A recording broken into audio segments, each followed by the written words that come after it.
मैं colonel Sophia Qureshi और मेरे साथ विंग कमांडर व्योमिका सिंह आज आपको 6 से 7 मई 2025 की रात 1:05 से 1:30 बजे के बीच भारतीय सशस्त्र बलों द्वारा अंजाम दिए गए ऑपरेशन सिंदूर के बारे में जानकारी देंगे।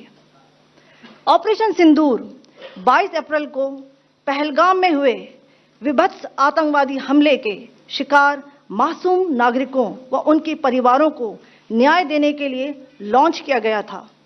इस कार्रवाई में 9 टेररिस्ट कैंप्स को टारगेट किया गया और पूरी तरह से इसे बर्बाद किया गया। पाकिस्तान में पिछले 3 दशकों से टेरर इंफ्रास्ट्रक्चर का निर्माण हो रहा है। इसमें recruitment, indoctrination centres, training areas व लॉन्च पैड शामिल थे, जो पाकिस्तान और पाक अधिकृत जम्मू कश्मीर POJK दोनों में फैले हैं। Operation Sindoor was launched by Indian Armed Forces to deliver justice to the victims of Pahalgam terror attack and their families. 9 terrorist camps were targeted and successfully destroyed. Over the last 3 decades, Pakistan has systematically built terror infrastructure. It is a complex web of recruitment and indoctrination centers, training areas for initial and refresher courses, and launch pads for handlers.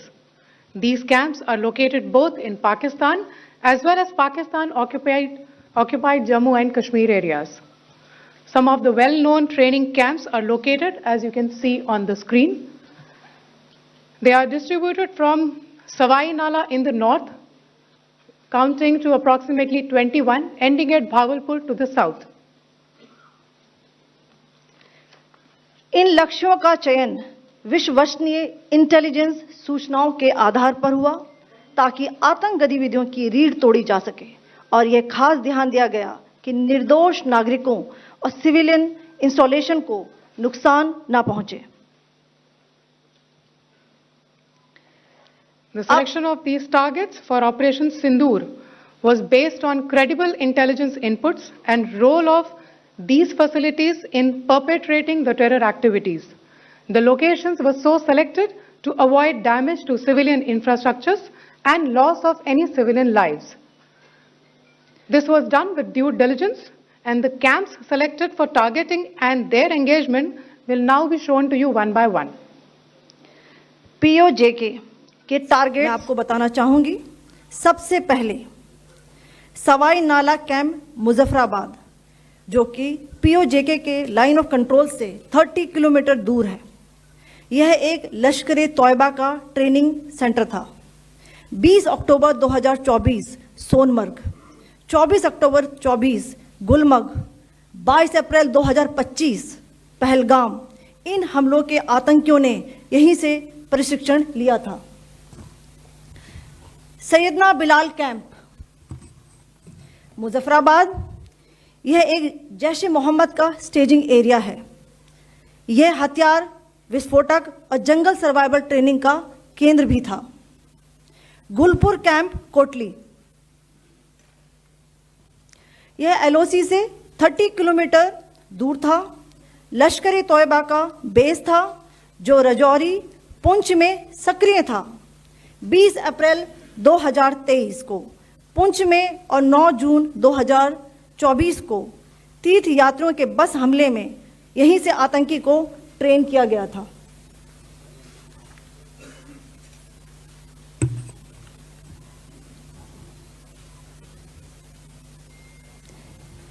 Barnala camp बिंबर, यह LOC से 9 kilometre दूर है। यहां पर हथियार, handling, IED व जंगल survival का प्रशिक्षण केंद्र था। अब्बास कैंप कोटली,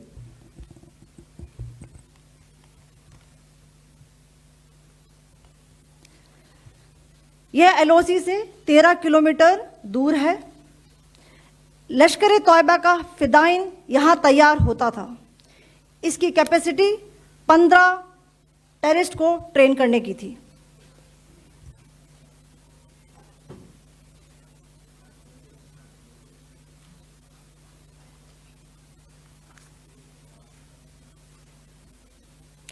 अब मैं पाकिस्तान के अंदर के टारगेट से अवगत कराना चाहूंगी। पहला, सर्जिकल कैंप सियालकोट। यह अंतर्राष्ट्रीय सीमा से 6 किलोमीटर की दूरी पर है, सांबा कठुआ के सामने।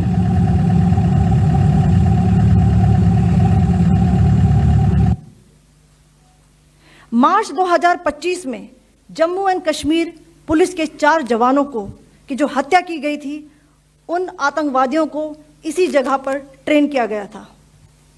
दूसरा, महमूना जाया कैंप सियालकोट। यह 18 से 12 किलोमीटर आईबी से दूर था। हिजबुल मुजाहिदीन का बहुत बड़ा कैंप था। यह कठुआ जम्मू क्षेत्र में आतंक फैलाने का नियंत्रण केंद्र था। पठानकोट एयरफोर्स बेस पर किया गया हमला भी इसी कैंप से प्लान और डायरेक्ट किया गया था। मरकज ताइबा मुरीद के, यह आईबी से 18 से 25 किलोमीटर दूरी पर है। 2008 के मुंबई हमले के आतंकी भी यहीं से प्रशिक्षित हुए थे। अजमल कसब व डेविड हेडली भी यहां ट्रेन हुए थे।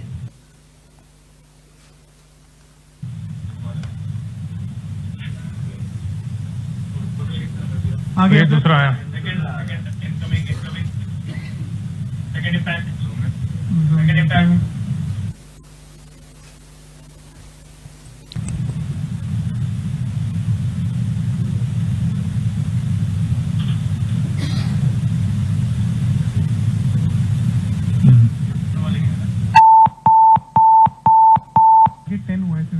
टारगेट 10 हुआ, एंक्लोजर सेम ही है।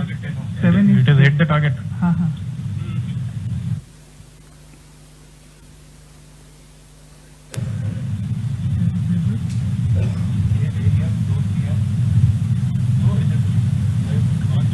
आ गया सर, इम्पैक्ट।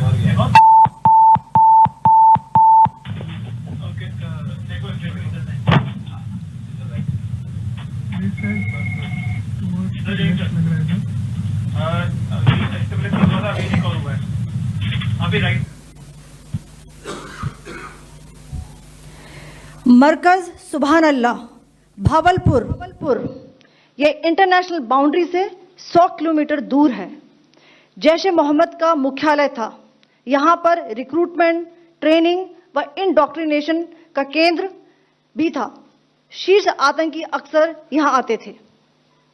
मैं आप सबको बताना चाहती हूं कि किसी भी सैन्य ठिकाने का निशाना नहीं बनाया गया और अभी तक किसी तरह की नागरिक क्षति की रिपोर्ट नहीं है। धन्यवाद। जय Hind. The strike on the terror camps were undertaken through precision capability, as shown to you.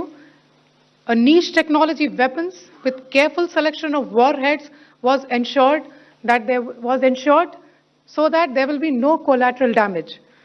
The point of impact in each of the target was a specific building or a group of buildings. All the targets were neutralized with clinical efficiency, and the results reiterate the professionalism of the Indian Armed Forces in the planning and execution of their operations. No military establishments were targeted. India has demonstrated considerable restraint in its response. However, it must be said that the Indian Armed Forces are fully prepared to respond to Pakistani misadventures, if any, that will escalate this situation. Jai Hind, and thank you very much.